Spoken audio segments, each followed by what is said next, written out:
What do you do when you've already built the front-end functionality around a single business entity, say a post, a user, or an order, but over time smaller changes, or suddenly you have multiple data sources? How do you adapt the existing code without crashing code components or piling up temporary hacks? If you watch this video till the end, you'll learn how one simple approach can help you adapt your front-end code to backend changes, new data models, and constantly evolving business requirements. You'll see how a single hour of development can save an entire sprint, spare you a lot of frustration, and still leave you with a clean architecture solution. Sounds interesting? Then please like the video, subscribe to the channel, and don't forget to turn on notifications, because YouTube doesn't always let you know when a new video goes live. And share your thoughts in the comments. I read and reply to every one of them. Hello, my name is Eugene and I build front-end systems with a strong focus on architecture, scalability, and long-term maintainability. Today I want to talk about the adapter pattern, and this won't be a textbook breakdown, because I'm not a fan of theory for the sake of theory. Instead, we'll look at the real product and the architecture problems this pattern solves, how much it can simplify your work, and, of course, we'll do it without turning the whole thing into a dry lecture. Let's start with the problem. We already have an API that returns a list of users, along with functions and components that accepts our user model and work with it. But then the business expands and acquires a third-party system with its own backend, its own user database, and completely different data models. Now our system has to evolve with the business. The original user model no longer covers all the requirements, because a user in the parent company can now manage employees across its subsidiaries. In other words, the business entity itself has become more complex, and its model has changed significantly. And here's the business requirement. We need to display every employee on a single page, both from the parent company and its subsidiary. There's just one problem. As usual, the task is urgent and should have been done yesterday. Oh, and one more thing. None of the existing functionality can break. Sounds familiar? From a development perspective, this sounds like hell. We now have to make the system work with 3 different models.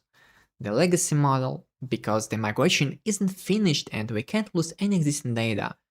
The new model used by the main platform, and the model from the acquired product. Sounds insane, doesn't it? The first thing that comes to mind is to take the existing card and make it support all 3 models. Fast, right? Well, yes and no, because we just create the God component, a full-blown God component. We don't even know how long this component will be around, but we've already shot ourselves in both feet. Let me show you another option. It's practically just a fast to implement test a straightforward solution, but we don't have to teach the existing component how to work with 3 different models or spread type checks across the entire system.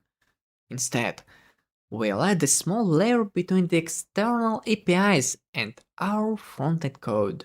And yes, we're talking about the adapter pattern. But what exactly is an adapter in frontend development? It's a function or a dedicated layer that takes data in the format returned by a specific API and converts it into a stable internal model that our components, functions, and the rest of the application already understand. An adapter doesn't add new business logic or change what the data means. Its job is much simpler. Translate one construct into another. That means the external models can be completely different, while the rest of the application keeps working with one clear user model. Think about a regular power plug adapter. You have a device with one type of plug and an outlet that uses another standard. We don't rebuild the device or tear open the wall We just put an adapter between them.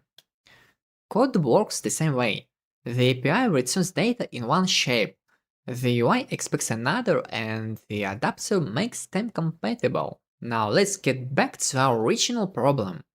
The page already exists, so we only need to extend it to support the new requirements. Instead of one API request, we now have three, because each entity comes from its own data source. So we use promise all and pass all three requests into it. Great. We have the data. Now we need to transform it. But how? It's actually very simple. For each new model, we'll create a separate file containing an adapter function. It will accept data in the format of the specific API, transform it, and return the construct our system already understands, in this case, IUser. That's it. Now we'll go back to the page and create a new array called userList. We'll spread in the legacy list which already matches IUser, followed by the result of our two new adapter functions. And then, that's it. We fetch the data, transform the incompatible models, and passed everything into the system in a format it already knows how to work with. Pretty simple, right? We didn't create a code component, duplicate logic, or add a pile of conditions. All we did was apply the right architecture solution. Later, once the urgent task is closed, we can add technical follow-ups to the backlog and gradually bring the rest of the code base in the line with the updated architecture. That's all for today. And one quick announcement. I've started posting more actively on Instagram, where I share shorter versions of the topics I cover on this channel, along with original content about tech and software development that won't be posted here. So if you prefer shorter videos or you'd just like to see more of my content outside YouTube, follow me there as well. I'll leave the link in the description. You can also reach out to me on Instagram and ask any question you have. Thanks for watching, and I'll see you in the next video.